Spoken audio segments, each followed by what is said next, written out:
मकर संक्रांति के ज्योतिषीय महत्व के साथ साथ ही इसका धार्मिक और सांस्कृतिक महत्व भी बड़ा माना गया है। पौराणिक मान्यताओं के अनुसार सूर्य देव शनि देव के पिता हैं। मकर संक्रांति के दिन सूर्य देव अपने पुत्र शनि के घर जाते हैं, जहां 1 महीने तक रहते हैं। मकर संक्रांति से ऋतु में बदलाव आने लगता है, शरद ऋतु की विदाई होने लगती है और बसंत ऋतु का आगमन शुरू हो जाता है। दोस्तों, 2024 हर माह आने वाले बड़े त्योहारों का विशेष महत्व होता है। हिंदू पंचांग के अनुसार पौष माह में मकर संक्रांति के त्योहारों का खास महत्व माना जाता है। इस साल मकर संक्रांति का पर्व 15 जनवरी 2024 को मनाया जा रहा है। मकर संक्रांति पर गंगा स्नान, दान और पूजा पाठ का विशेष महत्व होता है। धार्मिक मान्यताओं के अनुसार मकर संक्रांति पर गंगा स्नान करके भगवान सूर्य को अर्घ्य देने से व्यक्ति के जीवन में हर तरह के कष्टों से मुक्ति मिल जाती है और जीवन में सुख सौभाग्य की प्राप्ति होती है।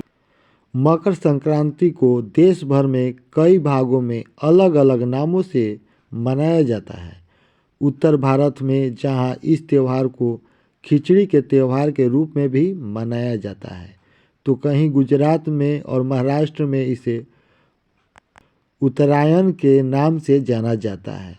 दक्षिण भारत में इस त्यौहार को पोंगल के रूप में मनाया जाता है। पंजाब में इसे लोहड़ी और असम में माघ में बिहू पर्व मनाया जाता है। आइए जानते हैं मकर संक्रांति के त्यौहार का महत्व क्यों विशेष माना जाता है। मकर संक्रांति का ज्योतिषीय महत्व। मकर संक्रांति के त्यौहार का ज्योतिष में विशेष महत्व माना जाता है। हर साल मूल रूप से मकर संक्रांति 14 जनवरी को मनाई जाती है। इसी दिन से सूरज उत्तरायण होते हैं। वैदिक ज्योतिष शास्त्र के अनुसार मकर संक्रांति पर सूर्य धनु राशि की यात्रा को विराम देते हुए मकर राशि में प्रवेश करते हैं। दरअसल अभी हिंदू व्रत और त्योहारों की तिथियों की गणना चंद्रमा पर आधारित पंचांग के अनुसार करते हैं, लेकिन मकर संक्रांति का पर्व सूर्य पर आधारित पंचांग के आधार पर करते हैं। पूरे एक वर्ष में कुल 12 संक्रांतियाँ होती हैं, जिसमें 4 संक्रांति मेष, कर्क, तुला और मकर संक्रांति बहुत महत्वपूर्ण मानी गई है। पौष मास में जब सूर्य धनु राशि से निकल मकर राशि में प्रवेश करते हैं तो मकर संक्रांति के रूप में जाना जाता है। सूर्य के मकर रेखा से उत्तरी कर्क रेखा की ओर जाने को उत्तरायण और कर्क रेखा से दक्षिणी मकर रेखा की ओर जाने को दक्षिणायन कहते हैं। दोस्तों, मकर संक्रांति का धार्मिक महत्व। मकर संक्रांति के ज्योतिषीय महत्व के साथ साथ इसका धार्मिक और सांस्कृतिक महत्व भी बड़ा माना गया है। पौराणिक मान्यताओं के अनुसार सूर्य देव शनि देव के पिता हैं। मकर संक्रांति के दिन सूर्य देव अपने पुत्र शनि के घर जाते हैं, जहां 1 महीने तक रहते हैं। शनि देव मकर और कुंभ राशि के स्वामी हैं। इस तरह से मकर संक्रांति पिता और पुत्र के मिलन के रूप में देखा जाता है। वहीं एक दूसरी कथा के अनुसार मकर संक्रांति के दिन ही भगवान विष्णु ने असुरों को आतंक से पृथ्वी लोक के वासियों को मुक्त कराने के लिए असुरों का संहार कर उनके सिरों को काटकर मंदरा पर्वत पर गाड़ दिया था। तब से ही मकर संक्रांति का त्यौहार मनाया जाता है। इसके अलावा मकर संक्रांति नई ऋतु के आगमन के तौर पर भी मनाया जाता है। मकर संक्रांति से ऋतु में बदलाव आने लगता है, शरद ऋतु की विदाई होने लगती है और बसंत ऋतु का आगमन शुरू हो जाता है। उत्तरायण देवता के दिन और दक्षिणायन रात।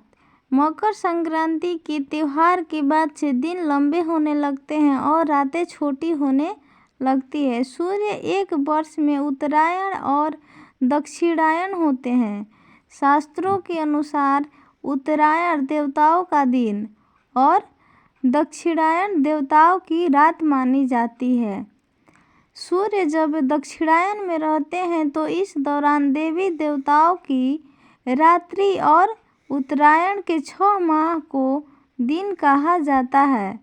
दक्षिणायन को नकारात्मकता और अंधकार का प्रतीक, जबकि उत्तरायण को सकारात्मकता और प्रकाश का प्रतीक माना गया है। दोस्तों, वीडियो आप लोगों को कैसा लगा? वीडियो अच्छा लगा है तो मेरे वीडियो को भी लाइक कर दीजिए और मेरे चैनल को अभी तक सब्सक्राइब नहीं किए हो तो चैनल को सब्सक्राइब कर लीजिए। दोस्तों, दूर होते हैं शनि दोष। मकर संक्रांति पर भगवान सूर्य की उपासना और दान, गंगा स्नान और शनि देव की पूजा करने से सूर्य और शनि से संबंधित तमाम तरह के कष्ट दूर हो जाते हैं। दरअसल सूर्य देव अपने पुत्र शनि से मिलने स्वयं उनके घर जाते हैं और शनि देव मकर राशि के स्वामी हैं। उनमें सूर्य के प्रवेश मात्र से शनि का प्रभाव क्षीण हो जाता है। दोस्तों, मकर संक्रांति की पौराणिक मान्यताएं। मकर संक्रांति के दिन भीष्म पितामह महाभारत युद्ध समाप्ति के बाद सूर्य के उत्तरायण होने की प्रतीक्षा में मकर संक्रांति को प्राण त्यागे थे। मकर संक्रांति पर देवी यशोदा ने श्री कृष्ण को प्राप्त करने के लिए व्रत भी किया था। मकर संक्रांति के दिन ही गंगा कपिल मुनि के आश्रम से होकर सागर में जा मिली थी और भागीरथ के पूर्वज महाराज सगर के पुत्रों को मुक्ति प्रदान की थी। मकर संक्रांति पर उपाय कौन कौन से करना चाहिए, चलिए मैं बताता हूँ। मकर संक्रांति पर कुछ उपाय करने से कष्टों को मुक्ति और पुण्य की प्राप्ति होती है। मकर संक्रांति के दिन सूर्योदय से पहले स्नान करना चाहिए। ऐसा करने से 10,000 गौ दान का फल प्राप्त हो जाता है। इस दिन ऊनी कपड़े, कंबल, तिल और गुड़ के बने व्यंजन और खिचड़ी का दान करने से सूर्य और शनि देव की कृपा प्राप्त होती है। मकर संक्रांति पर प्रयाग के संगम तट पर स्नान करने से अक्षय पुण्य की प्राप्ति होती है। मकर संक्रांति पर तिल का दान, घी का दान, गुड़ का दान और खिचड़ी का दान करने से शुभ फलों की प्राप्ति होती है। धन्यवाद दोस्तों।